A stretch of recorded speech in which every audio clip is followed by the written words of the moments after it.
welcome back to my YouTube channel. This is Madge, and for today's video, pag-usapan natin si SmartLayer. I'll-update ko kayo regarding kay SmartLayer airdrop. Dahil meron siyang panibagong quest na kailangan niyang gawin para maging eligible kayo for this airdrop. Kaya huwag kayo mag-skip guys. Stay tuned until the end of this video para wala kayo ma-miss na important details dahil medyo tricky siya guys. So, pagpasensyahan nyo na rin ang aking voice or di ako masyadong nakapag-post this past few days pa rin dahil I'm still have a flu and a cough kaya medyo nahirapan ako magsalita guys and medyo may pagkakangongo pa. Be patient with me. So, pero kailangan na kasi to dahil until January 23 na lang siya ang kanyang deadline na kailangan gawin para maging eligible kayo. Kasi pag hindi nyo nagawa siya, hindi kayo magiging eligible for the SmartLayer airdrop. But before we jump into it, make sure you like this video, subscribe to our channel if you have not already, and ring that notification bell so you'll always be updated to my upcoming videos and off-the-clock episodes. I think tomorrow ata mag-post ako, guys, for the may update kay iSetwork. I know it's very too late, but be patient with me nga because I'm sick this past few days or weeks na guys. So, ayun. I need rest. But kasi ito may deadline siya. So, I want you to know guys na kailangan na itong gawin si SmartLayer para at least kung naumpisahan nyo na siya guys at hindi nyo pa siya alam. Kasi syempre, tagal nung diba? Mga ganito paminsan ang tagal ng mga updates, kung ano kailangan gawin. So now, meron siyang panibagong kailangan gawin for the quest. But of course, actually ko nga nalalaro yung pet ko. So if you have a pet na, para maka-earn pa kayo ng more points, guys, is kailangan nyo makipaglaro sa other players or pero yung nakikita ko. So, gagawin ko pa lang siya. Sayang naman din kasi. And then, nag-launch na rin sila ng, I think, the kanilang launchpad, guys. So, hindi ko pa siya masyado na-explore. So, hindi ko pa lang siya explore. But, kailangan ito muna ang inyong gawin, guys. Kailangan nyong i-migrate ang inyong pass. Okay guys, kailangan i-migrate your pass to SmartLayer network. So, ayun, nakita nga until January 23, 2024, it's 00000 EST. So, hindi ko alam kung paano yung conversation nga here sa Philippines, but you can check that out na lang guys. I'll also check that out as well. And then yun nga, first of course, kasi na siya, automatic na emailed verified guys. But of course, pag once na i-migrate nyo siya, kailangan magkaka-earn kayo ng 300 points. Actually, medyo nahirapan ako dito. Medyo merong gusto ko sana siya sa MetaMask. Actually, pero ayaw niya kasi mag-push through sa akin. So, may mga ganun daw na tawag na to, may mga ganun na nangyayari.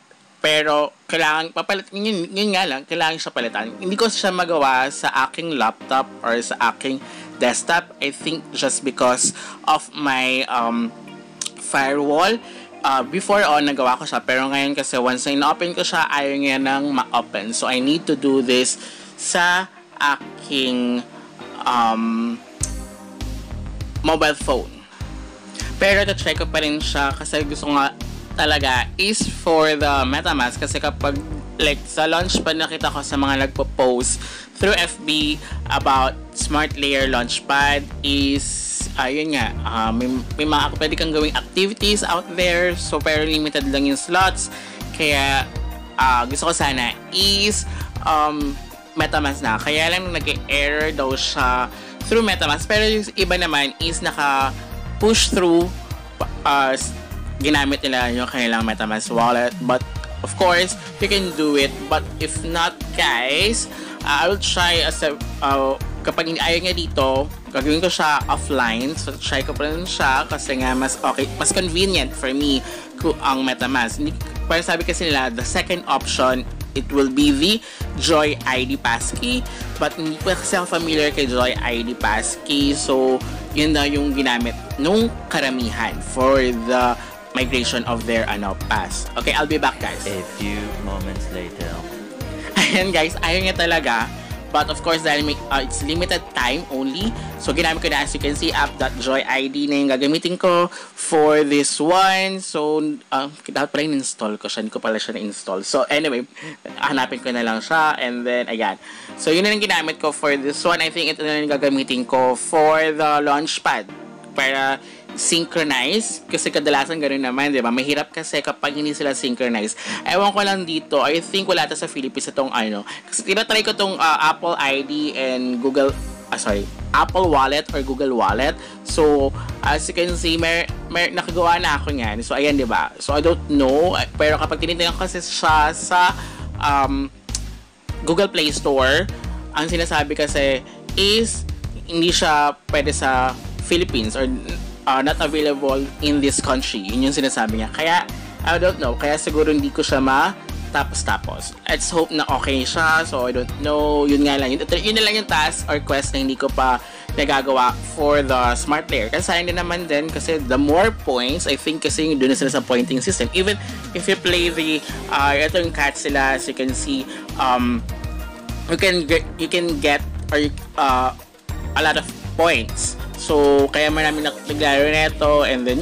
parang Tamagotchi nga daw, napapakainin mo kasi ayan, liliguan mo, diba, you have a pet, and then, yun nga lang, you can play with other pets as well, diba? So, other users. So, ayan, ito yung Smart Layer Launchpad, guys. So, ito-try ko lang siya, pag-aralan siya, kung ano ba yung sa Launchpad nga, and then, I'll update you about it, guys. Pero kasi may nakita ko, it's limited slots lang siya. So, may nakita kong nagbibigay ng mga parang invitation code, something like that. So, I will try that one. So, I think yung mga unang-una yan. So, gawin nyo na siya, i-migrate nyo na para at least eligible kayo for the airdrop. So, until next time, goodbye!